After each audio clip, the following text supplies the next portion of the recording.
Hello and welcome to Big Dumb Movie, where we discuss movies of the big dumb variety. I'm your host, Korey, and today I'm joined with one man, a ruthless wanderer, a lone warrior, Jonathan. Hey Korey, how you doing, man? Good, how's it going, man? It's a beautiful Saturday. It is. Hot outside? A little bit. Yeah. Yeah. It's Simi Valley, it's always hot. Jonathan, let's talk about the National Lampoon's movies. Of course, today we're covering not National Lampoon's Vegas Vacation, but rather just Vegas Vacation. The first one in this series did not have that one in the title. Maybe the only one, right? It is the only one. Okay. Yeah. They even made other movies that weren't Vacation that were titled National Lampoon's, but this was the only one that was out of all that franchise, I guess.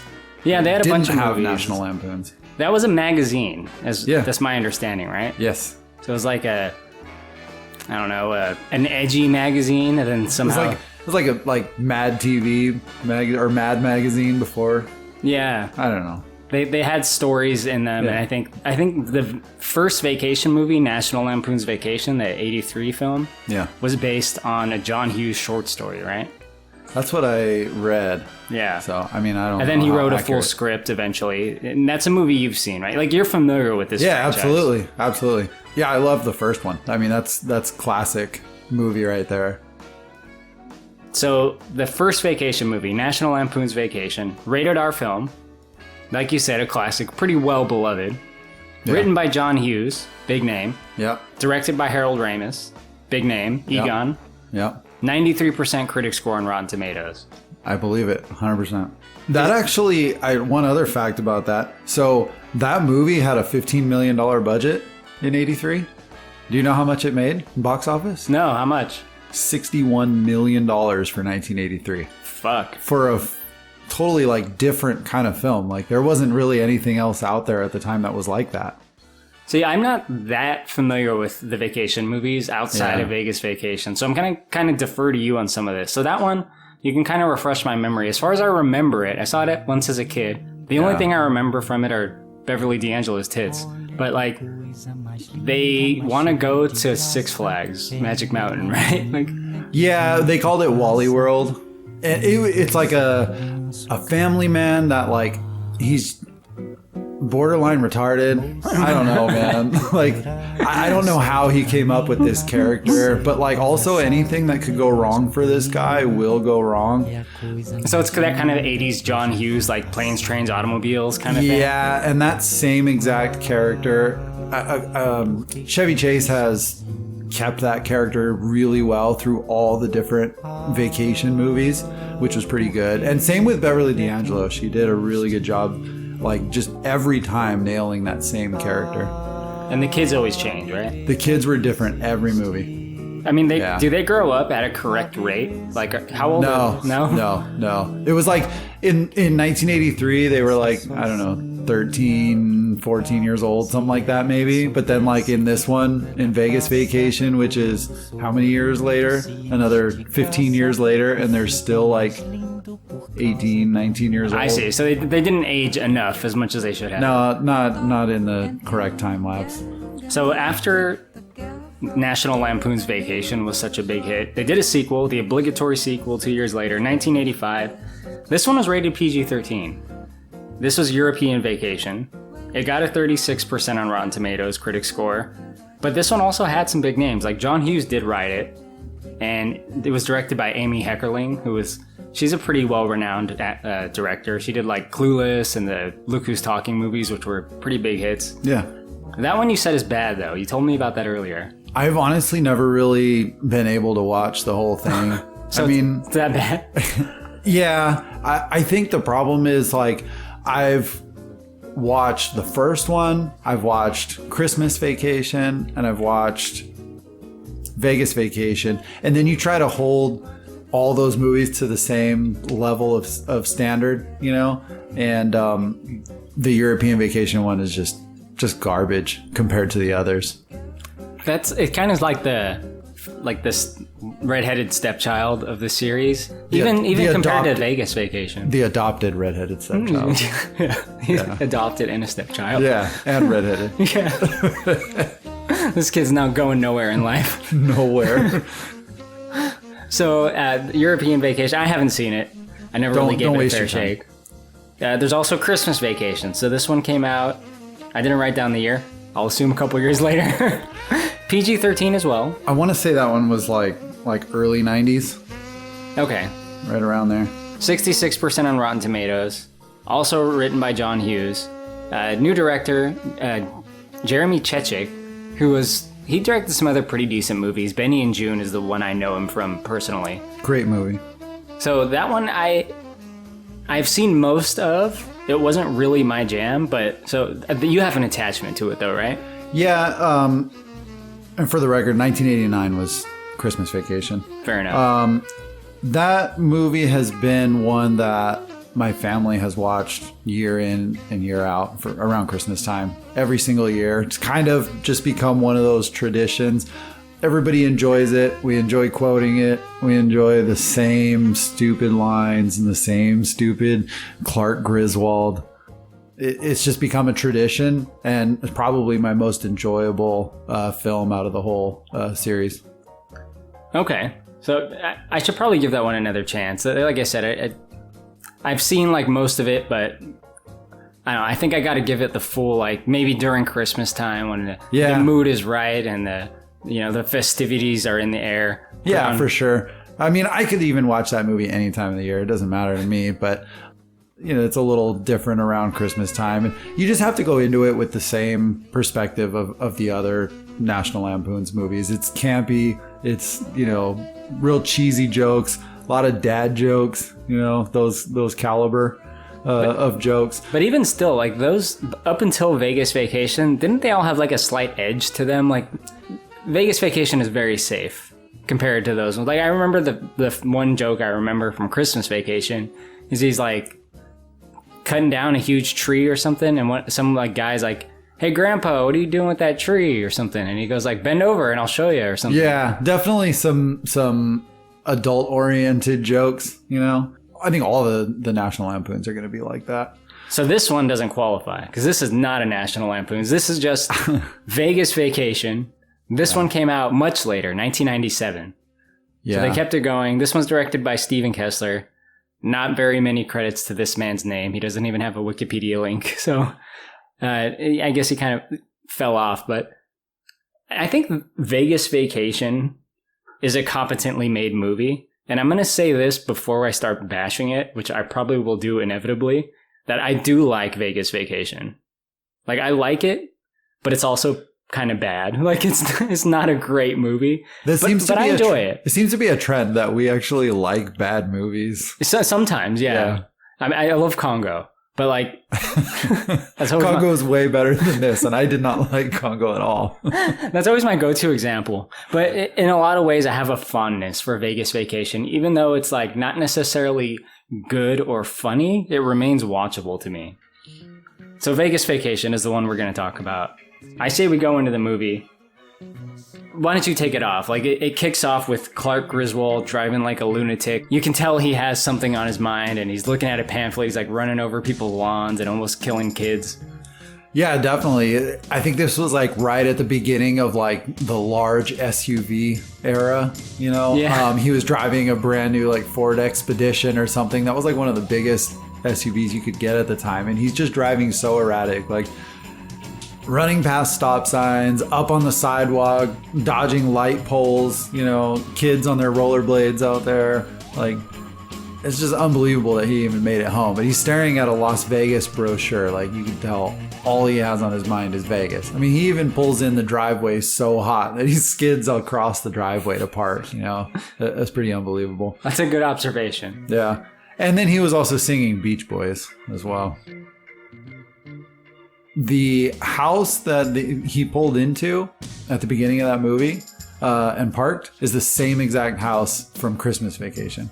Okay, so there's a good bit of continuity. Yeah, and then that they have always lived in Chicago as well. Okay, there's continuity between all the different vacation movies. In general, would you say this movie maintains like the Griswold family continuity pretty well? Yeah, pretty well. I mean, realistically, the only like change in the family is just they replace the kids.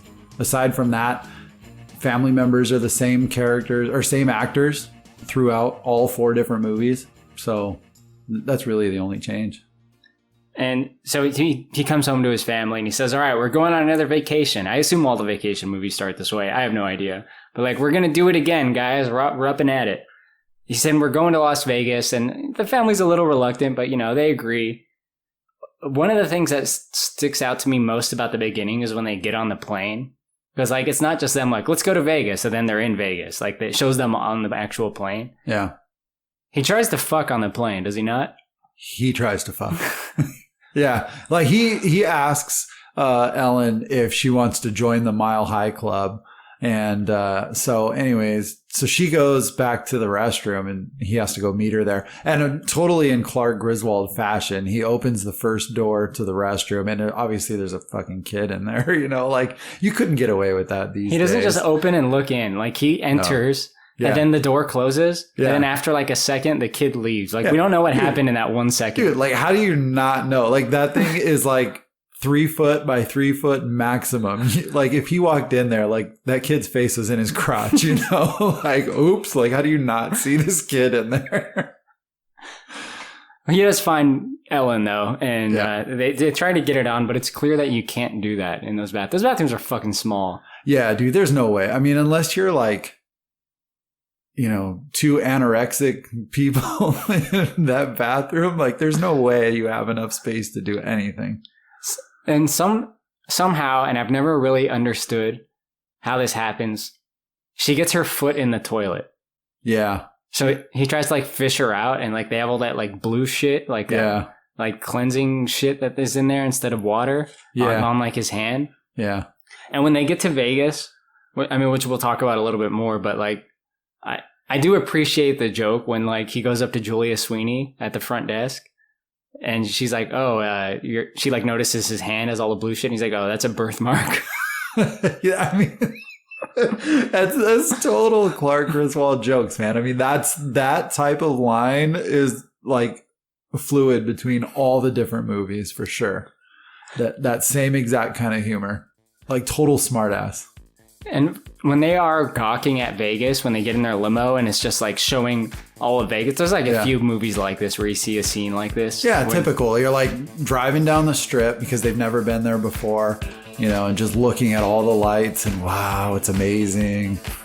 It kind of is. I've been to Vegas a couple times, but I've never gone and like partied in Vegas. I've gone there to get married and I've gone there sober and I went as a kid. Like maybe around the time this movie was made even. And it is pretty impressive. I take it you're a man that's been to Vegas a few times. Yeah. Why would you say that? Anyway. Something just tells me, Jonathan. I used to have to travel there for work several times a year. So I'd be there for like 10 to 14 days at a time. Sometimes 2-3 times a year. So of course I've experienced a lot of Vegas. A lot. And all the things they have to offer. All the things they have to offer? Almost. Wouldn't you like to know? Don't tell my wife I have herpes. Those don't stay in Vegas. Yeah, exactly. Yeah, actually, and in that scene, my favorite part is when Audrey gets stuck in the sunroof. Yeah. And she's totally got hard nips. No, it's amazing. Oh, yeah. Dude, I totally had a crush on her. How old was I? 11 years old or something like that. Oh man. She's pretty good looking, yeah. Definitely the only one that I ever had attachment feelings for. Just like me, I remember Beverly D'Angelo's tits from the first Vacation movie. You see these movies as kids. Yeah. You remember the notable scenes. Yeah, for sure. Totally notable. But as on my recent rewatch, I did appreciate they set up actually a few things subtly in the scene where they're gawking at Vegas.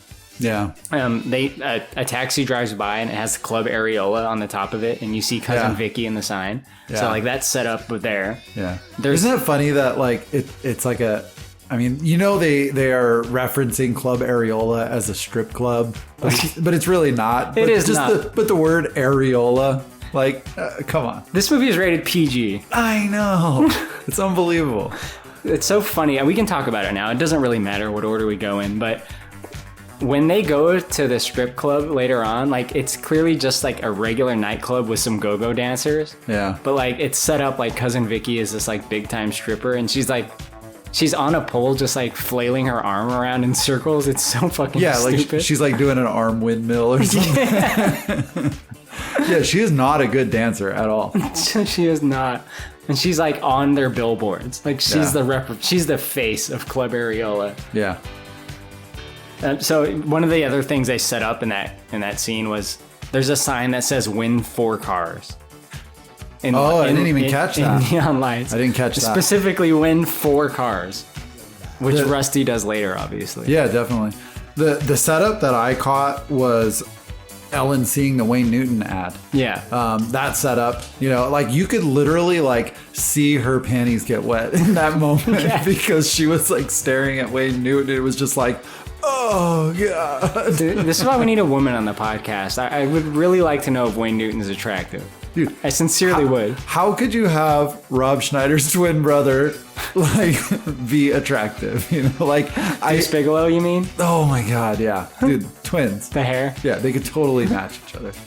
Rob Schneider could play Wayne Newton in a Wayne Newton movie. The thing is, Wayne Newton.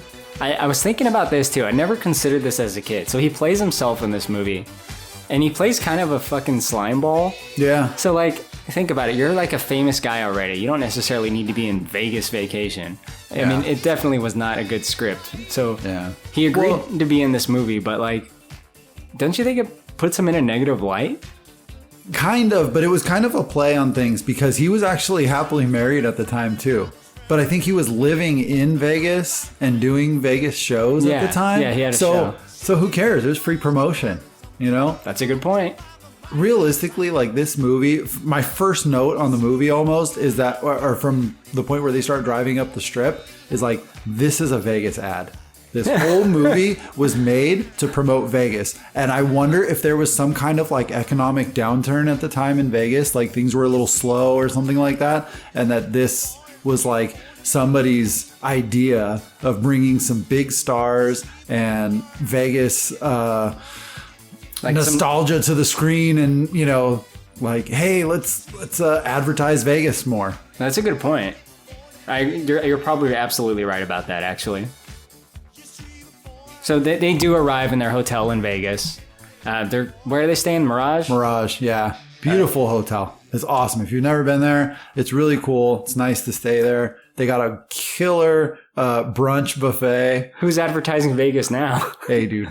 I just know what I know, okay? Hey, look, Vegas may or may not have paid us to do this podcast. The city of Las Vegas came together during quarantine. They said, we need some podcasts to get our name out there for when quarantine ends. Yeah, exactly. They went to Big Dumb Movie. Of all people, they went to Big Dumb Movie and say, you know what, we're going to give you like $5 slot play if you guys plug a movie for us. Here's a voucher. Yeah, thanks. We get some Vegas shenanigans pretty shortly after, but I just want to say Julia Sweeney, Pat, is working at the Mirage front desk, which is pretty funny. I don't know if this is true. I read an IMDb fact that the directions she gives are accurate. So she gives these, it's a joke. It's not a funny joke, but they say like, how do we get to our room? Now, in order to get to your rooms, you're going to have to go this way through the casino. Veer to the left. Take a sharp right at the first giant palm tree. You'll see a group of blackjack tables, not baccarat, not craps, blackjack. Take another right and then wind around to your left. If you get to the pool, you've gone too far, back up and take another right. You'll see a bank of elevators. Those aren't your elevators. Stay away from them. But keep walking. You'll see another bank of elevators. The gold elevators, those are yours. Take them up to the 10th floor. Take a right at the end of the hallway. You'll find your room. Any questions? No, not really. It's confusing directions, but like, that's not funny. Like the directions are confusing, but apparently it's accurate, which it's weird to me that it's like the joke isn't funny, but like they took the time to make sure it was accurate. But that makes it funny. I guess it does actually. Yeah. Like now. Well, if you have any familiarity with Vegas, you never really see the check-in desk right away. Okay. Because obviously they want you to gamble. They want you to see the lights. They want you to see the casino, right? That's the impressive part. So you're going through the casino, then you find the check-in desk, and then it's just a nightmare usually to find your actual room and where the elevators are. and things like that, because you have to follow all these signs. You have to go through the casino. Like, it's strategic on the like build of the casinos and hotels. Like, they build the hotel around the casino so that you purposely have to view the casino and spend money. And you got to like dodge timeshare guys. Like, hey, how you guys doing on your trip? And like some super like strangely friendly person approaches you and like stands directly in front of you. Yeah. There can be some weirdos. Yeah. So I think they've gotten better about a lot of that stuff. I mean, I just went to Vegas last month. It was pretty cool. But it was still like, it was kind of weird with all the COVID rules and stuff. Oh, yeah, that's right. So. You went during the whole. Yeah. Smart guy. Yeah. I went right in the middle of when Vegas was having a You're COVID part of the problem, breakout. Jonathan. Yeah, I wore a mask, dude, when I wasn't drinking. Exactly. So, all right, we get a couple things set up here. So, Clark Griswold, Chevy Chase, he really wants to gamble. Like, that's why he wants to go primarily. So, like, he does pretty early on. And while he's doing that, Cousin Eddie catches up with him. Now, maybe you can give me a little bit of a history lesson on Cousin Eddie. He's played by Randy Quaid. What is he like? Like, how do you describe Cousin Eddie to someone that doesn't know anything about him? Cousin Eddie is the guy that, like, he always has the best of intentions and has the biggest heart, but chaos always follows him around everywhere he goes.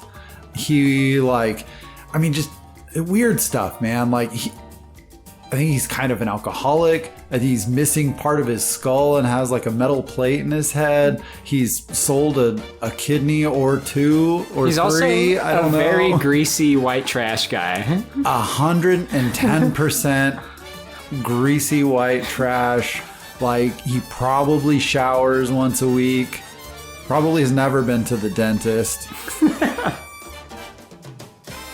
He doesn't need to go to the dentist. He lives in a place that's radioactive, and he says his teeth have never been whiter. That's true. That's true. Well, in the previous movies, they're like living in, like, I don't know, dude, like BFE, Kansas or something. Maybe they're out like with Review Dude Josh in Alabama. Yeah, somewhere out that way, like east of California, Nevada. Like, that's what the rest of the country looks like. Somewhere not California, somewhere bad, aka not California. Yeah, exactly. And he's always just been just total trailer trash. Yeah, absolutely. In the Christmas movie, the same. He's sold every last thing that he had to buy the worst possible RV you could ever imagine. And he's just got a ton of fucking kids. Yeah. It's like an undisclosed amount of kids. Like, there might be like 8, there might be 15 of them. I don't know. Yeah, undisclosed for sure. That's a good number. So we'll get more on Cousin Eddie later. They have him show up just to like say like, okay, well, he lives near Vegas and he's going to be a part of this too. The family, before they kind of separate, which is really what I like about the movie, is when they kind of all go do their own thing and it breaks into multiple stories. But before all that happens, they're spending family time together, and they go see the very famous Siegfried and Roy magic show that they have, or had in Vegas. They don't have that anymore, do they? No, one of them's dead. No shit? Yeah, I think one of them got like killed by his tiger. I thought one of them was attacked but lived. Oh, I don't know. Maybe. Tiger King sounds better that he's dead. If Tiger King has taught me anything, it's that people that own big cats like this are usually fucking psychos. Like, yeah. I'm not saying these guys definitely are, but they own big cats. So you have to be like, you have to have like a hint of insanity to be able to like fearlessly face these big cats day in and day out and put them to work. And to quote unquote tame them. Dude, yeah. Like to put something to work that could kill you without even trying. Like, come on. You gotta have some mind control shit or something to do that. My question for you, Jonathan, is have you ever seen the Siegfried and Roy show? No. No, you've never seen it? No. I've actually seen very few shows in Vegas. I saw Blue Man Group, which was pretty sick. It's like a comedy and music, live music, and like they have, I mean, just amazing like drumming and guitar and bass show, along with like paint and water and comedy, like physical comedy. They don't speak, but it's such a good show. It's so worth it. What about Cirque du Soleil? I've been to a Soleil. I've been to a couple of those, and the production of these things is just so amazing. Like, I don't even understand how the people do the things that they do, like physically. And the writing for this show, I mean, it's like, I've heard stories of like people have to be like on drugs to come up with the storylines and the creativity that these shows incorporate. It's just like knocked unbelievable. up. Do you remember they like eat mushrooms and they go see it? You ever see that? Yeah, exactly. Funny shit, dude. Exactly. I think there was like, wasn't there Fear and Loathing in Las Vegas? Don't they go to a show like that or something when they're all No, they fucked go up? to like this like knockoff circus, Oh, yeah, and it's that's just what it like is. insanity around them. Yeah. But they're on like mescaline and they're fucking losing it. Like, Yeah. That's a good Vegas movie right there. Yeah, that's an all-time I classic fucking Vegas movie. love that movie. But Siegfried and Roy, they have their like magician tiger show. They bring Clark up on stage, and like the joke is like the first trick they do is they make him disappear, and then they make him reappear at the end of the show, which is pretty fucked up. Like, imagine you spend $150 on these tickets, and you're just like Yeah. fucking backstage or whatever during the show because you quote unquote disappeared. Well, in Clark Griswold fashion, he was probably like under the stage. They probably took him away. He couldn't see any part of the show at all. And I don't know. Did you catch at the end that like his hair was like all messed up? Like, he looked like he'd been through some shit in the last 20 minutes, you know? It's like the Lost movie of like what happened in that 2 hours. Yeah, he fell into the space-time continuum and like, you know. He had to escape their clutches. It was like a whole Tiger King environment, like backstage. Yeah. He had to like dodge the meth heads and the crazies. Oh, man. I like that idea, yeah. Siegfried and Roy is a very strange show. I mean, look, Have you seen it? no, but just from what I gather from this movie, it's like, it's very like European and slightly homoerotic. Like, not that that's a bad thing. I'm pretty No. sure these are gay men, but like I thought they were married. something like that. pretty sure they are. Yeah, but yeah, it's Married just with like, each other. It's just like a strange show. Like, it was kind of its time, and I think now, I don't know if this is still true. Like, it was replaced with the more edgy Chris Angel. You know, like he's the edgy magician guy. Like, he has like emo hair and stuff. Yeah, there are so many shows in Vegas. It's unbelievable. It's like every single like major hotel like that has their own shows and their own actor or magician, singer. I should say, or a singer or a performer or group of performers doing different shows. And they lock them up for like a couple years at a time, unless they're something like Siegfried and Roy, which I think they were pulling in numbers for like 20 years or something. Yeah. You know, so like David they just- Copperfield was out there, right? Yeah, that was another. Yeah, the magician writer. that was there for a long time. The writer. Yeah. He was out there He read his books on stage. narrated by David Copperfield. Not only did I have to like buy his book for $20, I paid $150 to hear him read his bullshit on stage. It's like a total like Andy Kaufman bit. Like, Totally. it's like, man, these David Copperfield tickets were so cheap. How did you get them? I got them from the scalper. All right. So what happens a little bit later on after this Siegfried and Roy show is they go visit Cousin Eddie. Now, on the way there, there's what I assume is a famous vacation trope, the Holiday Road song. Yeah, the Holiday Road songs featured in, I know for sure, the original one and the Christmas Vacation and Vegas Vacation. I don't know about the European one. Probably but is then, right? Yeah, probably. But the big scene here is with Christy Brinkley driving the Ferrari. She was in the original one in '83, driving the Ferrari, wearing the same dress. Dude, she didn't look like she aged at all. I was gonna say she looks so good that. Dude, 15 years later, she looks just as good as she did in '83. Does it always end with like a joke?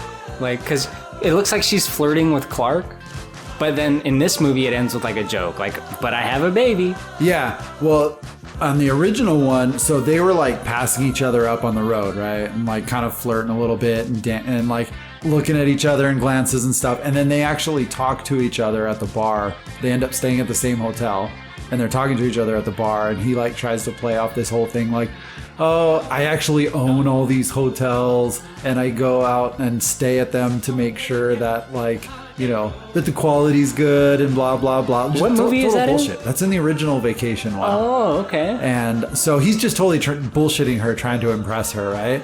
And then so she's finally like, okay, let's go for a swim. And they go skinny dipping out in the pool. And then he gets caught, naturally. And Ellen is pissed, of course. So anyways, 15 years later, he runs into her again out on the open road. And she has a baby, which may be his. We don't know. No, they never slept together. No, I'm just kidding. It's been too long, clearly. Yeah, she was pregnant for 14 years. Would have been awesome. But he does mouth the words, remember me. Yeah, exactly. And anyway, kind of a fun scene. It's kind of paying homage to the original. Yeah. For sure. And they go to Cousin Eddie's place, which, like we said, is in this, like, fallout-ridden former nuclear test site. And it's just, like, a really shitty RV. What do you think of my spread, huh? Can you believe it? They used to test H-bombs on this beautiful piece of property. Eddie, don't you worry about radiation? All I know, Clark, is that my teeth have never been whiter and my garden is spitting out 50-pound tomatoes. There's tons of kids running around and, yeah, I mean, that's just how they live. But they seem happy, don't they? That's the thing. They're always kind of happy-go-lucky no matter what, except for Catherine. Now that Catherine is Ellen's cousin. That's how the family is related. Right. Okay. But she's always some kind of hot mess, and it's usually involving being pregnant and kids and whatever. One of the things I like most about this scene is when Eddie goes to, like, make lunch for everyone. Yeah. Yeah. And Clark's like, all right, where's the grill? And he just, like, throws the chicken on the fucking rock and it starts cooking. It's, like, so fucking hot out there in Vegas. Like, you just toss the meat on a random boulder. Yeah. And, like, that's funny enough. But then he goes, I'm going to go get the tongs. Like, you need tongs, even though you're just, like, throwing it on the fucking dirt, basically. Yeah. Well, you got to flip it somehow. I guess. I mean, you don't want to touch it with your bare hands or anything. Don't you know how do you get salmonella touching raw chicken? I'm pretty sure that's what happens to Rusty. Because he gets sick. Yeah, he does get sick. Yeah. But we meet Vicky and some other kid. I'm guessing the other kid is like a throwback to another movie, but he's got like all these piercings and like he can't even open his mouth. Yeah, he was like some little fat kid in the Christmas Vacation movie. Okay, he must be Rusty's age, right? Well, in the Christmas Vacation movie, he was younger by a few years, but like in this movie, like he looks way older than Rusty. It's the piercings, dude. Yeah, the piercings make him look older. Yeah. I mean, like this guy is like ridiculous. Like all his like top lip and lower lip are like pierced together. He's got like 20 piercings in each ear. I mean, like, whatever you could put a hole in on your face, he did. Well, he's even got, like, the forehead. I don't know what they're called. I don't know anything about him. I mean, I can't say too much. I have facial piercings, obviously. Yeah. So what can I say, you know? Yeah, yeah. But I'm... For the record, Korey has a bone through his nose. Don't be talking about a Grampy bone. That's, like, in a very obscure Fallout 2 reference that no one's going to get. Anyway, we also meet Vicky, who kind of forms a bond with Audrey, and Vicky is the local famous stripper. The fucked up thing is Cousin Eddie tells her to like do a dance for the family. He's like, hey, show him that famous move that you do.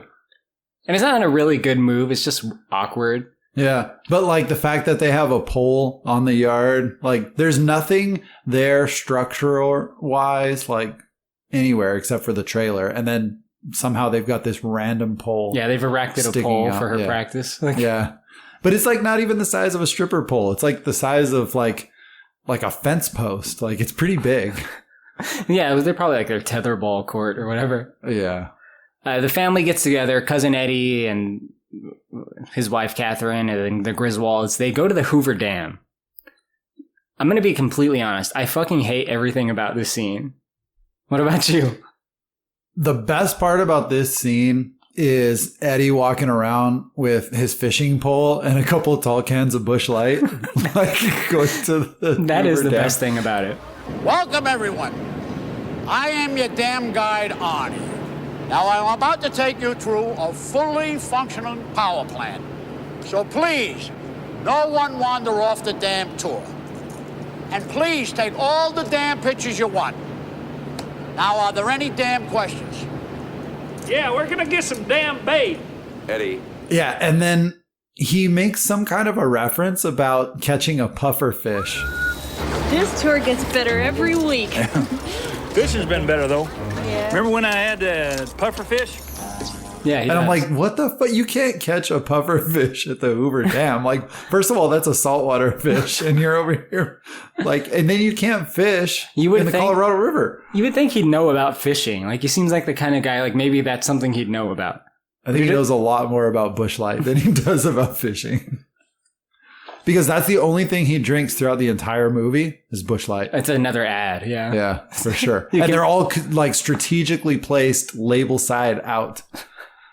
It's awesome.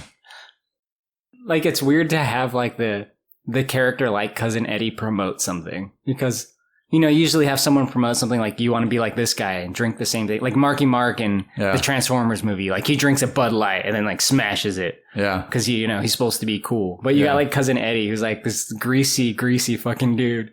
Oh, man. You can be like him, drink a Busch Light. Yeah. The Hoover Dam thing, though, it's Yeah. all just Chevy Chase antics. Like, it I doesn't had make any so- fucking sense. Dude, I had so many problems with it. So, I mean, he just like, long story short, he gets lost from the group and he ends up climbing this tower, which is there to support massive electrical lines because the Hoover Dam is a fucking power generating station. So he climbs up and then he's got to go from one tower to the other, which physically it would never, ever be possible because they're so far apart from each other. And when he does that, he ends up grabbing onto one of the electrical lines, which has, dude, probably 60,000 volts or something like that going nothing. through them. It's nothing. And he just grabs right onto it and then it falls and then he just swings straight into the face of the fucking dam. Like, it's so ridiculous. And it has like some really bad green screen. And then he just scales the fucking Hoover Dam, which is like, it's almost vertical, is it not? Absolutely. Absolutely. There is no possible way. It's so stupid that they have that scene. Yeah. The whole movie could have really done without that. Yeah. For sure. Whatever. What happens later is Ellen gets a mysterious package from what we assume is a secret admirer that has tickets and address to the Wayne Newton show. And the family goes there to see Wayne Newton. They're right up front, but a little quick gag that I think is underappreciated is when Clark, he goes to like tip the guy that's taking him to their seat. Yeah. And he just has like $20 in quarters and it's just like spilling out into the guy's like not even taking it. It's just falling through his fingers Yeah. onto the floor. Yeah, the guy's like, no gratuity needed, He's sir. like, dude. And he just keeps giving him more and more. And the just- guy's just like disgusting and just drops the quarters. Just pulling out handfuls of quarters out of his Yeah. pocket. Yeah. That's pretty good. What do you think of the Wayne Newton show? I think it was kind of like Wayne Newton was just kind of like a conniving fucking dirtbag. Like he knew what the fuck was happening, you know? Like he sends this dress to Ellen, sends the family tickets, and then the kids are sitting there watching like, dude, Wayne Newton's hitting on mom, you know? But it's like, what do you do? I mean, what could you really do? Swing on him. Dude, you're going down forever. You swing on Wayne Newton. It's like Beverly D'Angelo says, he's untouchable. But yeah, that's like setting up her side story. Yeah. And after that, this is kind of like my favorite bits of the movie. Like the family like splits up and kind of goes all their own separate ways. Like Clark gives $20 to each kid and he says, go have fun, kids. And they're not 21, so like they can't exactly gamble. So they're even though Rusty really wants to. So they're going to go kind of explore in their own ways. And Beverly Angelo goes off and does her own thing first. What's your favorite side story? I mean, I think my favorite, because like, you could kind of really relate to it, is Rusty. Yeah. Like, dude, I would love to have like been this 18-year-old kid or however old he is. You get your fake ID, you know, you end up making friends with Jilly from Philly. Yeah, Jilly from Philly. Yeah, there was something I read on IMDb about him. He was like the director, or he was a producer for the film, or I don't know, something like that. He was actually like somebody. Yeah. What's that? He looks like he'd be a Hollywood producer. Yeah, he was somebody in regards to the National Lampoon's productions. Anyways, and then like, you know, he gets lucky, makes a bunch of money for these guys. The guy says, hey, take care of this kid, get him a room. He gets the biggest freaking suite in the place. You know, It's fucking awesome, even now. Dude. Yeah. I mean, so impressive. I've never been in a hotel room like that, and I've always wanted to. Yeah, I haven't either. Yeah, I'm not rich enough. Definitely not. That's like a $10,000 a night hotel room. For sure. Really? Yeah. Wow, I didn't even know they had hotel rooms that expensive. Oh, dude, it goes up from there. See, I Way thought it would up. just be like $500, and I was like, I can't afford it. Dude, you could like get a regular single bed room at like, you know, the Bellagio for like $500. Oh my god, dude. It's crazy. It's always so sad when a movie makes me realize how fucking broke I am. Yeah, that you have like circus budget, dude. I'll be out there taking mescaline, dude. Have my own fun. I know, right? Save the money on the room, hit the mescaline. I'm staying at Imperial Palace and I got a bottle of Jack. I'm good. Yeah, not going anywhere. Definitely don't go out to the motorcycle races. One thing about Rusty's story, that like the first bit when he's like, because he really wants to gamble, he tries to and fails.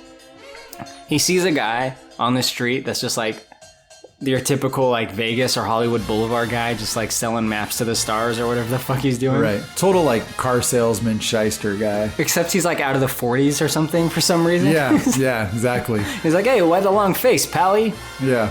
Anyway, he gives him a fake ID. Rusty doesn't even fucking look at it. Doesn't even glance at it. No. Immediately tries to buy alcohol. He says, I'll take one drink. The guy's like, what? I'll have a drink, please. Yeah. It's like in movies, because when they can't say brand names, they're like, give me a beer or a pack of cigarettes. Yeah. That's always funny to me. Yeah. He's like, I'll take one drink. I think he just didn't know what type of drink to order. Yeah, he's going to do something fruity, you know? Yeah. Yeah. So his fake ID is like a fucking black guy. It's so good, dude. They throw him out. I'm surprised that they like, you know, usually if that happens, they'll keep your fake ID. Yeah, They won't they're give it not back giving to it you. back. So they gave it back to him. They're like, here, take this back. Now get the fuck out. Yeah, go try somebody else's hotel, you piece of shit. So when that doesn't work, he gets a new fake ID, one that actually has his face. The guy like has him hold up like the fake ID sign. I've seen that in a few movies and stuff. Like that was an old joke. But yeah, he holds it up. He gets a correct fake ID, and he has a new identity. He's now Nick Papagiorgio. Yes. And he's taken in by Jilly from Philly after he does good at the craps tables. And he's kind of like he's like joining like this high roller Guido like group of guys. Like they all like smoke cigars. They're older guys. They wear nice clothes and stuff. And they get massages. And he smokes a cigar while he's getting a massage, which is cool. Yeah, pretty legit right there. Yeah. That's kind of like a 90s thing, is it not? Yeah. Like you're smoking in like random places. I don't know, man. I kind of got like Harvey Weinstein vibes from this guy. You know, like, fuck it. I have so much money. I'll just do what I want. But maybe like a little safer version of him. A less rapey version. Yeah. They don't want to say it. A less jerking off in plants version. Plants. You ever heard about that? Yeah. Plants really do it for the man. It's awesome. Yeah. Well, he wins a bunch of cars, which come back later. Yeah. So like the first one, I don't even know what that was. Like a little like Ford Escort or something like that. Like a dumb piece of shit car, right? Like you don't put in a quarter. Oh, I want a car. Oh shit. You know? And then he does it with a Dodge Viper. Yeah, that's pretty nice, right? Which is a sick car for sure. That was like a supercar of the time. Like that, if you had a Viper, like you were fucking awesome. So he like wins these cars of like varying quality. Like he gets like an average like economic like yeah, he gets like that little Ford Escort, which is like, you know, that's like a first car people should drive. It's like for your first lottery win car, like your first slot machine win. Yeah. It's a good starter slot machine win. Yeah, sure. Warm up. You know, you don't want to gradually go into all the rest of the cars. Yeah, and then he ends up like I don't even remember seeing the scenes where he wins the Mustang and the Hummer. I think it was just like, okay. It was implied, yeah. Yeah, it was just implied. So, but anyways, he ends up winning the Escort, the Mustang, the Viper, and the Hummer. But you'll find that out at the end of the movie. And Beverly D'Angelo is off with Wayne Newton. Yeah. Things slowly start to build up, but it starts off with them just like, I guess just getting drinks in the casino and stuff. And Clark. Well, she says she came down to look for Clark and ran into Wayne Newton. Yeah. And so they ended up having drinks together. He was following her, clearly. Yeah, You don't just run into Wayne Newton. Yeah, dude, it's unbelievable that Wayne Newton's the most rapey guy in the whole movie, you know? He gives her a lock of his hair later on. It's so fucking weird. So weird. That's what I mean when I say, like, he agreed to play himself, but also a version of himself that does really weird shit. Yeah. Like, I hope he was just having fun with that. Yeah. He's like, no one will actually think this is the real me, but, like, people like me, like, I saw it as an impressionable kid. The only thing I know about Wayne Newton is from this movie. Like, I don't know his fucking career or whatever. I think he was, like, a child star or singer or something. I don't know. I have no idea. Way before my time. The thing I like, though, about one of the Wayne Newton interactions is that Randy Quaid, like, totally, like, fanboys out when he sees Wayne Newton. He's like... Yeah. He flips out. Oh, my God. It's Wayne Newton. Oh, I'm a fan, sir. I am a fan. I can't believe I'm standing next to you. Well, here, take my seat, Eddie. Do you need a bodyguard? I'd die for you. Like, Wayne Newton. Oh, my God. That's a pretty good moment. Yeah, definitely. But it was also kind of like a good moment because Clark and Ellen pawn Eddie off on Wayne and they're able to get away. Yeah. Like Clark escapes. Yeah. And Clark, speaking of him, he's off, like, his gambling addiction is, like, taking full force. Like, that's really his, like, storyline. Like, that's where it begins and ends. Like, he just wants to fucking gamble. But he does really poorly at blackjack when Wallace Shawn. Yeah. Marty. Yeah, Marty, played by Wallace Shawn, is the dealer. And he's so fucking mean to Clark, is he not? Dude, he's such a piece of shit, but like he's so good at being a piece of shit, you know? It's like he's angry at the world because he's bald and short, and so he takes it out on people being their dealer. Here's an idea. Why don't you give me half the money you were going to bet? Then we'll go out back, I'll kick you in the nuts, and we'll call it a day. You know? But like, Wallace Shawn's a great actor. He is. You know, I feel like he's a little bit underrated. He should have been in a lot more movies, for He's sure. very entertaining. Yeah, for sure. It's funny how shitty he is. Total unique personality. And I feel like that role came so naturally to him. Like, I don't think he had to try very hard to do that, you know? I would like to think so, yeah. Yeah, for sure. His name being Marty in that movie was also a tribute to Marty Moose from Wally World in the first movie. Is that like the mascot of their Six Flags? Yeah, exactly. Yeah. Like I said, I don't remember that much about that movie, but I remember they go on Colossus. They ride the roller coaster Colossus like he's holding John Candy at gunpoint to like get him on this fucking ride. Yep, that was exactly it. You remembered the scene perfectly. One of my favorite lines from Eddie is when Clark's gambling. Well, crap, the loser. Eddie, has anybody ever told you before of your bad luck? Those were my mother's dying words. But, you know, when you got your body covered in third-degree burns and your foot's caught in a bear trap, you're going to start talking crazy. Yeah, that's a good one. Anyway. There's a lot of good one-liners from Eddie. For sure. Throughout the entire movie. You couldn't quote them all. I mean, he's definitely the most lovable character, I think, in the entire movie. Even in the other vacation movies, like he's the one guy that you're like, you love the scenes that he's there because you know he's going to say something that's going to crack you up or something that's just so ridiculous. Right. And like you said before, he does have a big heart, which comes into play later. So like he kind of grows on you if this is your first vacation movie, which it was for me. Yeah. Because it starts off, it's like, oh, this guy's kind of a pest. But then like you see like he really has good intentions. Right.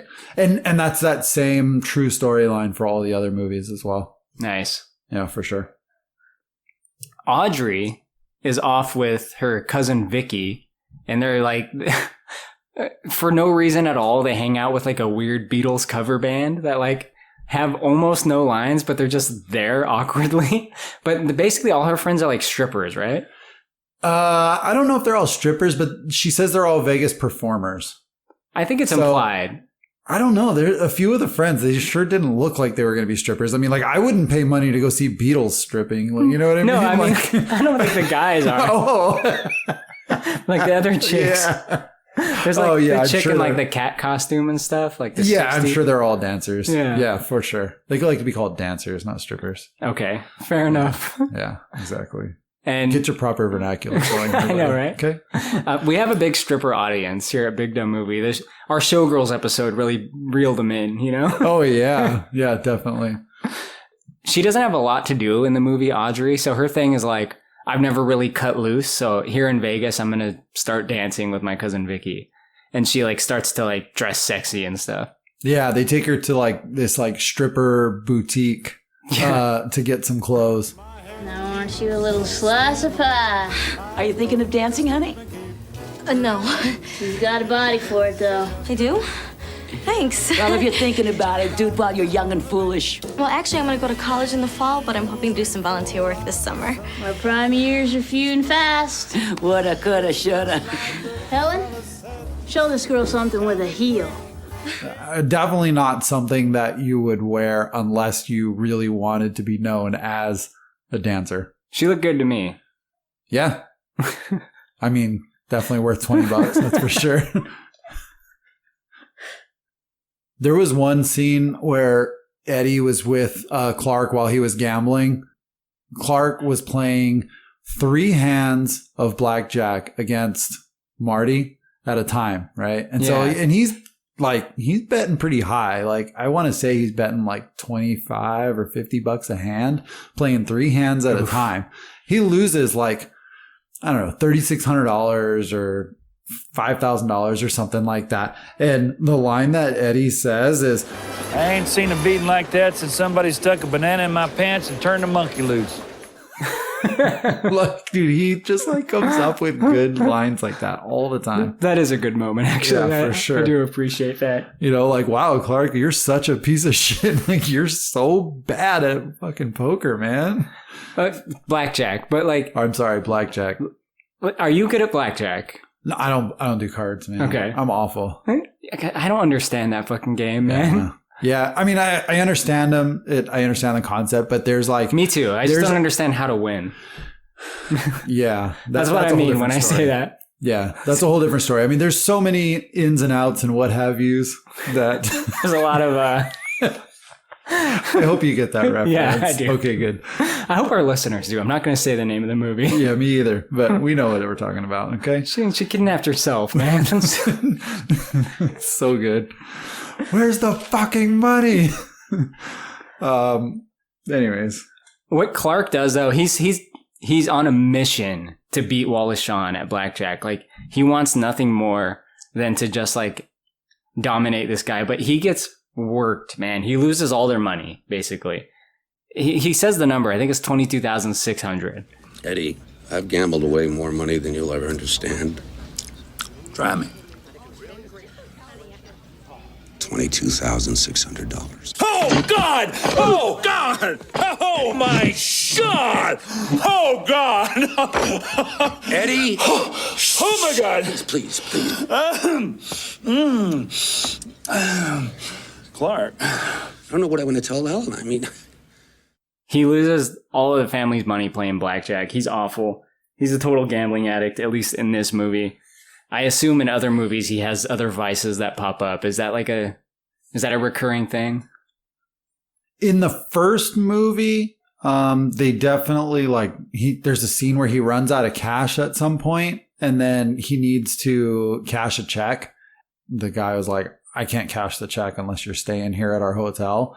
And he bangs on the countertop and the register pops open and the guy had walked away. So he just like left this check that he'd already written out and just took whatever cash was in the register. Really? It was probably not equivalent to whatever the check was, but so he's the kind of guy that'll do whatever it takes for his end goal. I see. I get it now. That kind of guy. Yeah. Okay. Yep. He's definitely goes to the extremes.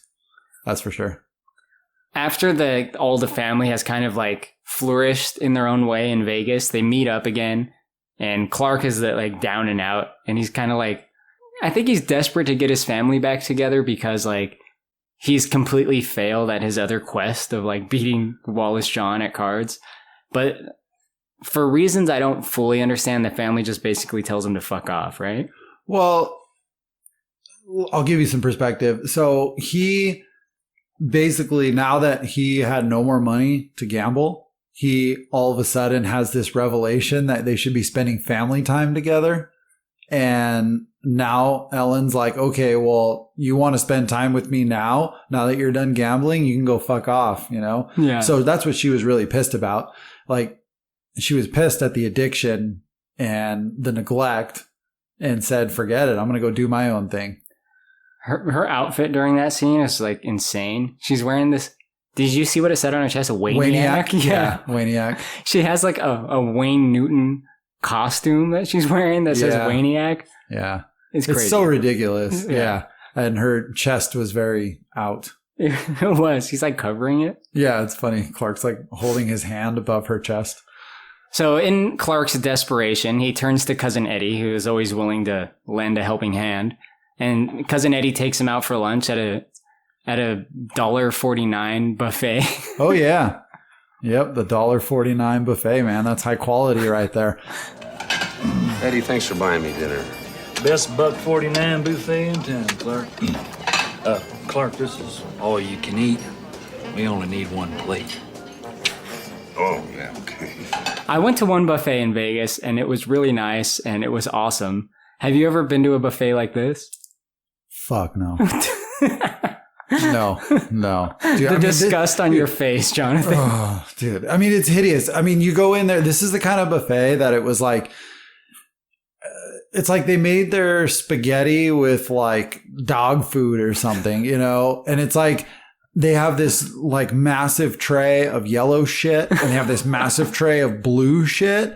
And and it says, it's just like, it's like yellow gravy and blue gravy. And one says chicken and one says beef. And Clark is like, oh, I'll take some of the yellow, you know, dude, that's don't like, go skimpy on me. You know, that's one of my favorite bits in the whole movie. Because like Randy Quaid, he's so like this is his environment. Like, this is the perfect buffet for him. Like, he probably considers this to be like a really fancy dinner. Oh, dude. And he walks up all proud and he's like, I'll take some of the yellow and don't go cheap on me. Yeah. He's so proud that he had enough money to like take Clark out to lunch at this place. And like, the guy that works there even looks kind of gross. Like, he doesn't have like snot running down his face, but like he has the perfect like face for this kind of like gross buffet environment. He looks like he's selling heroin out the back door of the fucking kitchen, you know. He might be, like, yeah, total greaseball kind of guy like that. Like, you could tell he hates his life. Like, he looks like he's doing this job only because he's doing other things on the side and needs a front. It's so perfect because the guy's in the scene for like 5 seconds, but like he's super memorable to me and clearly to you. Like, he's like establishes like a lot. I feel like he has a face that you've seen like in a lot of other movies, but I can't picture it. Yeah, maybe he's like always the random buffet guy. Yeah, he serves the blue and yellow. Yeah. And maybe he goes cheap. So while they're having their lunch, Clark explains to Eddie, like, he lost all the money. So Eddie agrees to help him out, right? Eddie decides that he's going to go ahead and help him out. He says that he's saved up some money. The only problem is he buried the money in coffee cans out in his yard. So he doesn't know exactly where all his money is.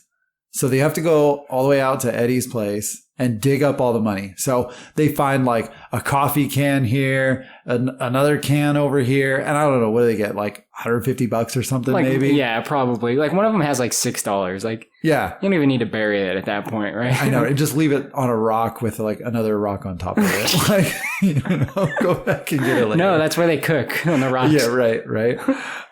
So anyway, so with like $150 in their pocket, they head straight back to Vegas.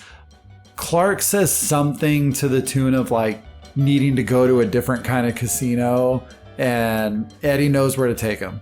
So they go to this casino, And to give you an idea of what type of games they're playing there, this is what's available. Okay, tell me which one you would pick. Okay. So the first one is pick a number between 1 and 10.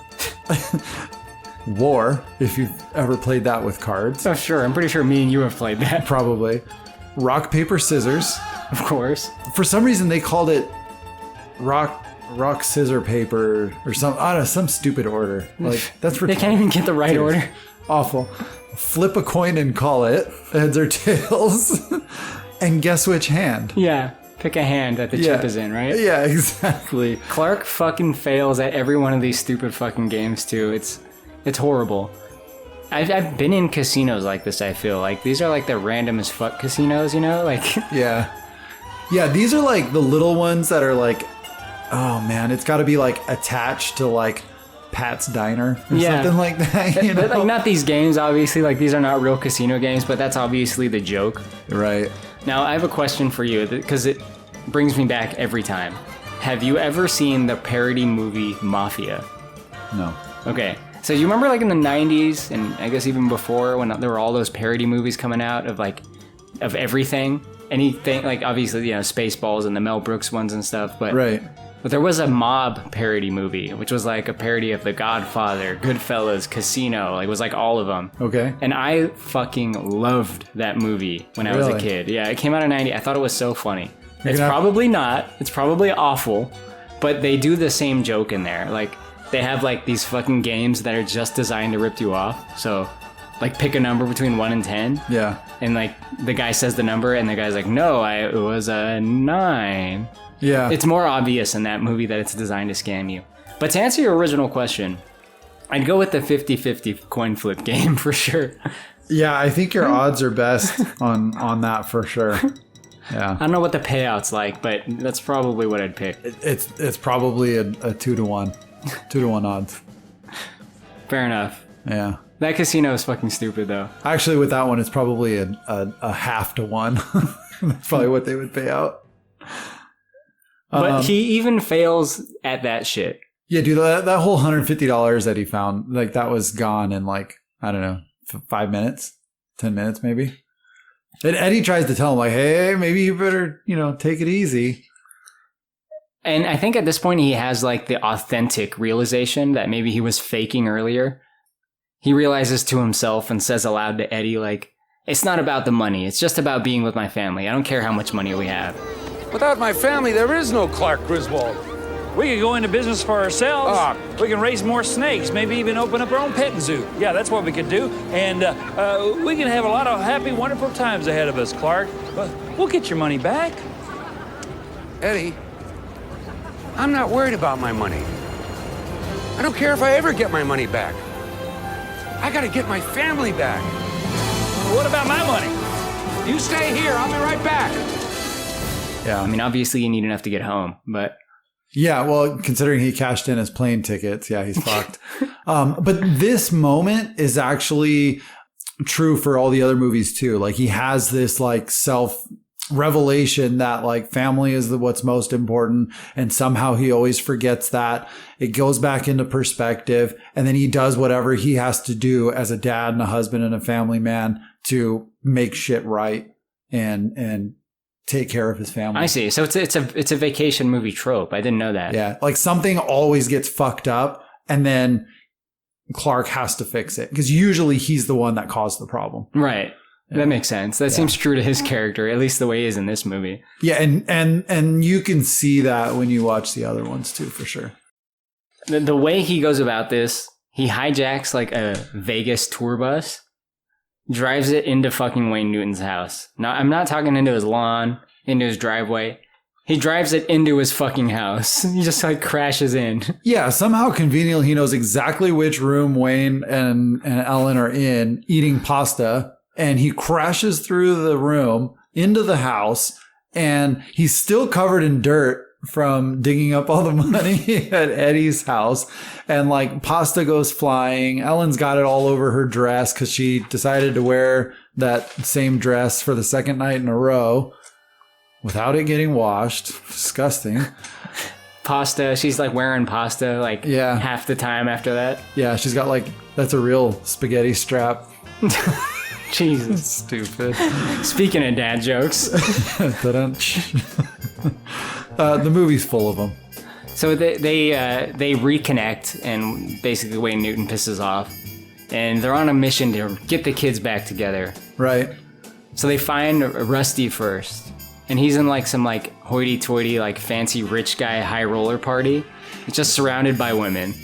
Somehow he's got this massive room at the hotel they're staying at the Mirage, and his parents didn't know about it. And the guy's like, "Oh, Nick Papagiorgio? Yeah, he's in Lanai 6, which is the name of the room." That's right. He's built a reputation. Everyone knows Nick Papagiorgio. Everyone knows Nick. Which I accept, but how the fuck does everyone know how to pronounce his name correctly? Because they look at the ID and they say, "Hello, Mr. Papagiorgio." If you read that name, you would be like, how do you pronounce Papagiorgio? Right. Everyone like, just gets it right. Like what? Like is everyone that? just speaks Italian. Like you know, it's like wow. So, anyways, but yeah, so they end up finding Rusty, and he's like this typical like hot tub scene with a bunch of girls in bikinis around him. He's got like gold trunks and a gold chain. Yeah, exactly. Because Jilly from Philly taught him how to dress. You know, and like just bullshit and telling stories that like were totally made up. So I says to him, "Get your own monkey," and like everyone just busts up laughing. Yeah, exactly. You know what that reminded me of was the scene with Michael Anthony Hall. And they were in Weird Science when he's in the bar all drunk and he's talking in that weird voice. He's like, "Let me tell you my story, man. Last year, I was insane for this crazy little 8th grade bitch. Okay? Crazy? Insane? Insane? Crazy? I was nuts for the woman, man. Now you gotta believe me. I'm telling the truth here. I'm speaking to you. I mean, I was nuts for the girl. Is he doing like Richard Pryor impression or yeah, something? Exactly. Yeah. He's doing something like that. Yeah, that kind of scene, like that cheeseball kind of scene reminded me of that. Oh, man. We got to do a podcast on Weird Science. What are we doing with our lives? I'm so down. Oh, man. I'm so glad you brought that up. Add it to the list. Audrey's go-go dancing like we talked about earlier in a non-strip club. At Club Areola. At Club Areola. No areolas to be seen. No areolas to be even like impressioned upon. What was funny was like they talk about Club Areola being right on the Vegas strip, but in the scene you can tell that they're nowhere near the strip, and I actually know where that scene was. It was actually over on across the street from the Hard Rock restaurant, which is over on Paradise, which is like a mile away from the strip. It's like a mile east. Fail, man. I know, right? And here I was design. Here I was complimenting their continuity. Yeah, exactly. The family gets back together. That's the important thing. They all kind of make amends, and Clark says, "You know what? I'm here to be a father. However, our family is officially broke. We have no money. None of the kids have any money. They've been blowing it, I assume." And Ellen comes up with $2 and says, "All right, Clark, I'm going to give you this $2 and I need you to win our money back somehow." She gives it to the most unlucky man in the world. Just obviously give it to the kid. Nick Papagiorgio. Yeah. I mean, he's hot on the tables, is he not? Super hot, dude. He could have turned that $2 into $1,000. Easy. Like, instant. Yeah. Blinking. Or at least into a car. Or 2 cars. Or $4. Yeah. Depending on if they're a quarter or $1. Yeah, that right? varies. Because sometimes he says he puts $1 in, sometimes it's a quarter. Whatever. It doesn't matter. So they actually, he lets Ellen pick the hotel or the casino to go to, and she points to the MGM. So there's, another advertisement right there. And like little trivia fact. So that MGM at that time, you get this quick flash of like a huge gold lion, right? Yeah. And that's how you enter into the casino. But I could be mistaken, but I'm pretty sure I'm not. Okay. That was built. And then after it was built, revealed, and opened, MGM within a year or so had to tear it down and rebuild it because a huge part of the Vegas industry is travelers from China, and Chinese people had believed that it was bad luck to enter through the mouth of a lion, so they wouldn't go to the MGM. So a ton of their business was lost over the year that was open. Hold up. Let me just ask some questions here. Yeah. So the Chinese people, the good people of China, they think it's bad luck to enter the mouth of a lion. Yes. How? Like, how have they encountered situations where they enter a mouth of a lion, if not the MGM casino? Did that come from Vegas specifically? Like, what other situations do they enter a mouth of a lion? It's certainly not literal, right? Why is the sky blue, man? Why are boobs good, man? I mean, it just is, all right? And if you don't get that, that was a Joe Dirt reference. No, I got it. Okay, good. I'm not talking about the sky, okay? I'm talking about the MGM lion here. He's just a little boy. He's just a little bitty boy. Oh, God. There's another podcast we need to do. Look, I just don't understand. Like, I don't either, but it's a different culture. And you know that the Asian cultures have like a very strong, I want to say, belief in animal guides and references and what they mean and what they stand for on that spiritual level, going back for, I mean, ever. So I would think that there's probably a lot of truth to that. Fair enough. All right. I won't question it, but fact check us. It's a good factoid. Yeah, fact check me. If I'm way off my rocker, then, just comment it on the YouTube, and I will forever change my view on that. Shame Jonathan if he's wrong about anything. Yeah. And we're not really big enough for our listeners to like Google everything we say, so hey man, maybe we'll get there. Don't downscale us, all right? If somebody wants to fact check me, I'd love it. Shout out to our Indian listeners, by the way. We get a lot of listeners in India. I think more so than the United States, actually. That's awesome. Yeah. Especially on Baby's Day Out. Yeah. Classic. Big movie in India. Anyway, so they go into this casino. They got $2. They're going to play Keno. Keno is kind of like Powerball, for those that don't know, I guess. Yeah, it's like a 2-minute lottery. Like, yeah. Yeah. The Keno is pretty interesting. I played it last time. Maybe not last time, but a couple trips ago to Vegas. Yeah. Like, there are weird rules. Like, if you get all your numbers, like, wrong, you also win. So, like, you don't have to hit every number.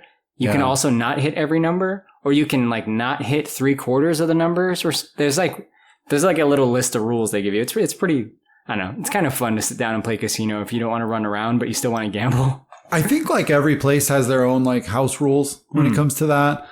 Like I know that when I've played before, like 0 hits, you don't get anything where I was playing anyways. But like you had to hit like at least 4 numbers, or like you hit 2 or 3 numbers, you get your money back, which is like $1 or whatever, But the more numbers you hit, the more progressive the payout is.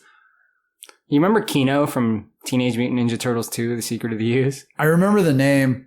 Yeah. Oh, that was the little kid, right? He was like a teenager, yeah. It was Ernie Reyes Jr. Yeah. I like to think that like he plays a lot of Keno, and that's how we got the name. But I guess he's not old enough. Anyway, so the family... He was playing back alley Keno, like underground. Yeah, like a guy with a little like rolling a ball machine, like a hand reel. Like, I know, right? Anyway, they sit down, they play Keno. They have all their hopes invested in this one game because it's their last $2 as a family. And they're sitting next to an old man, Coach Calhoun from Greece. Yeah. That's him. Oh, yeah. Totally got it. Okay, good. Yeah. I think that is like the only thing that I really remember him from besides this movie. Yeah. And he obviously hits the big ticket, does he not? Right. Well, they have this moment that like he's a really lonely guy. He was never married, didn't have kids or anything like that. So he and Clark kind of bonded, and Clark was like, you know what? Well, you can be part of our family for the night. And that was like just this amazing like moment of appreciation from the old man. And that takes us to the next scene. Yeah, where He dies immediately. He dies immediately after winning. And he says this like weird thing where it's like, I win the money. The like, money is mine. Yeah. And I still say that like all the time. Like No it's so shit. funny. It's a quote that stuck with me. But like nobody ever gets it. But I still say it like hoping one day that somebody will hear I'm it. the guy that would get that. Like, Yeah. I'm your one friend, Jonathan, Yeah. that would get that. Okay, good. So I can say it around you next time. Next time I win something, like I'm gonna call you up and be like, I win the money. I won. The money is mine. I have the money. The money is mine. I got it for the first time. I got the money. If you call me after winning the lottery, Yeah. my expectation is that you're going to have a heart attack and give me the ticket. I'm sorry. No guarantees, but I'll give you some funding to promote the podcast. Okay. You're gonna be like, I won the Yeah. I think you said take the ticket. Sorry, Jonathan's family. Right. Sorry. But yeah, so like in this scene, like the old man dies like 3 times He and does. then he wakes up and then he like whispers something for like 10 seconds. Like He's really going it on. was really long rant. And then Clark's like, I think he said to take the money. And you're like, really? That's all he said? Like, surely he was like, look, I want you to take this ticket. I need you to find Joanna Smith in Las Vegas. She's my nearest of kin. She's at this address. Like, it was probably more akin to something like that. And he's exactly. just like, oh, he said take the ticket, you know? Right. And then EMS shows up and they're like, oh, he was the loneliest old man in the world. And, you know, he'd have given We all anything. knew him. Yeah, we all knew him. Fucking loser. And, you know, he'd have given anything to be, to have a family for a night or something. Yeah, it's like these local paramedics like are like have a deep connection with this guy. Like how many fucking times does this guy die, dude? He does this every week. Apparently. People are down and out in Vegas. He wins Keno, gives them the ticket, pretends to die. Oh, God. So anyways, and then they're about to lose the ticket by this guy walking by with the vacuum. Okay, so I want to speak to this. Yeah. It's little reasons like this that I appreciate the movie, because the problem with this movie mostly is the script. Not a great script, right? There's not a lot in writing. Right. But they add these, like, that's a good small moment of tension to add to that. Even the Keno scene, like the family gets back together, you would think everything is resolved, but they have to win their money back, so they go play Keno. So they play Keno and they don't win, but the guy next to them wins. And you think, okay, well, they're screwed, but he dies. And he gives them the ticket. Okay, well, they got the ticket. Everything is good, right? But the vacuum.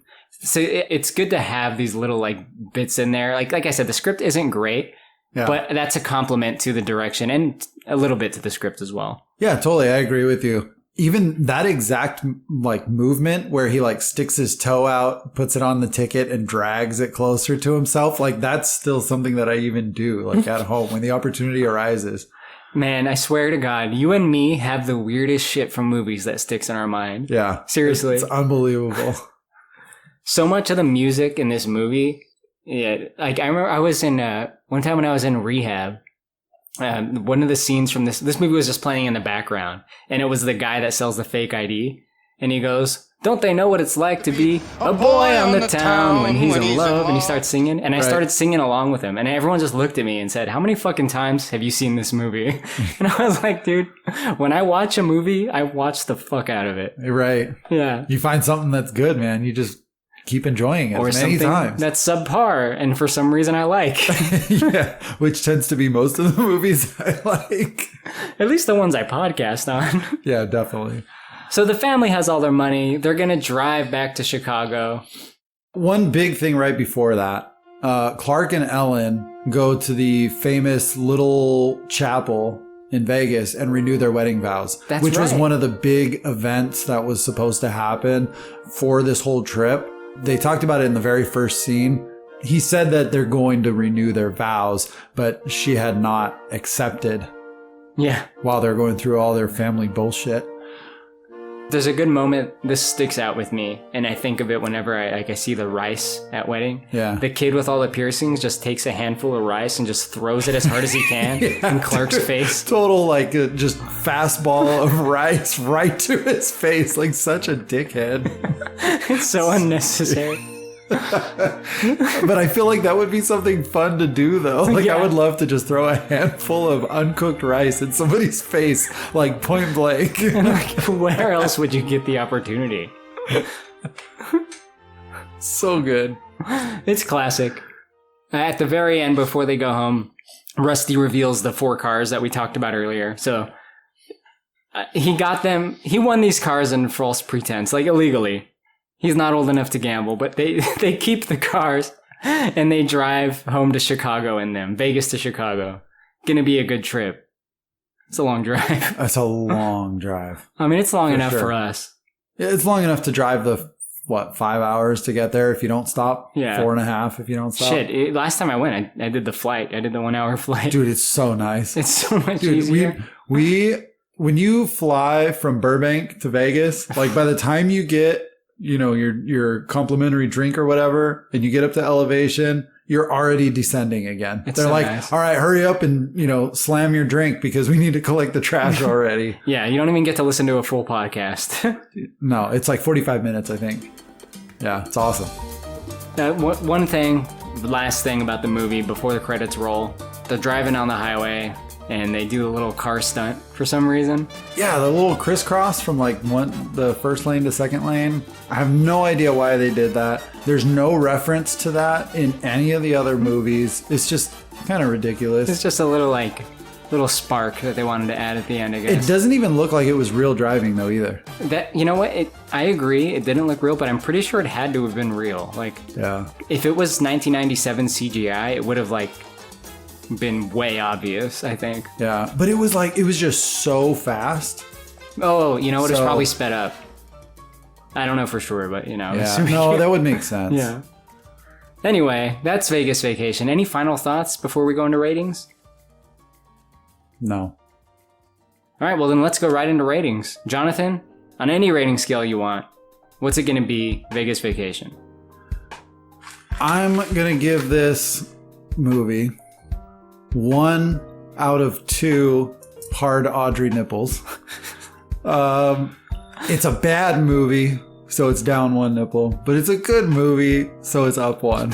It's bad jokes, it's good jokes, it's campy, it's funny, it's ridiculous at times, but it also holds true to a lot of the National Lampoon's Vacations from the past. You're familiar with the characters. If you've seen one of the National Lampoon's Vacations, then you kind of have seen them all. You feel like you're connected with that family. You know how they're going to act and how they're going to be. And so it's worth a watch, for sure. Especially if you liked the first one, or Christmas, or God forbid you actually enjoy the European one. It's worth watching it. Fair enough. What's the beer that Randy Quaid drinks? Busch Light. All right, I'm going to give it 6 out of 10 Busch Lights. Tall cans of Busch Lights. All right. So it's a little bit above half for me. This is my rating. I'm not saying this is the objective rating by any means, which I guess all my ratings are this way, but for me, it's a little bit better than bad. It is bad, but it's like you said, it's also like I enjoy it for some reason. And most of that reason is nostalgia. And when I was a kid, if I watched the movie and just didn't put it on once, I'd replay that shit over and over. I watched the fuck out of this movie. It's grown on me like a fungus. So I do like this movie. Like I said before, I like it. It's not exactly good, but I like it. So it gets a little bit above half for me. If you're ever wondering if you should watch this movie, the answer is probably no. I'm just going to be right out front about that. I don't think it's necessarily seek this one out. But if it's on in the background, just keep it playing. I'd agree to a degree, for lack of a better term at the moment. He agreed a degree. Yeah. I think if you're going to watch it, I think you should not have it in the background. I think you should actually pay attention to it because there are some good lines in there and there is some good quality to the movie, more or less. But it's worth actually watching it, not just having it on as noise, because then you're going to miss the things that do actually make it a good movie. Well, fair enough. There you have it. Two opinions that are similar but different, just like our opinions on the movie, I guess. Similar, good but bad but good. Yeah, exactly. How do you rate Vegas Vacation? I have no idea. We'd love to hear from you, though. Let us know what you think of this movie. Is it a disaster? Is it awesome? Who's to say? If you want to write in, you can email us, bigdumbmovie@gmail.com. Give us a thumbs up if you listen to us on YouTube. If you use Apple Podcasts, if you have an iPhone, please give us a positive rating and a written review. We love that. It helps us out immensely. And tell us what you would like us to review in an email or in a comment or on Instagram, Big Dumb Movie Podcast. Tell us what you want us to do. We might do it. I would love to do more requests. I don't know. You know what kind of movies we do. Keep them coming. Any final words for the audience, Jonathan? No. No final words for you guys. So that's it. We love you. Good night. Good night.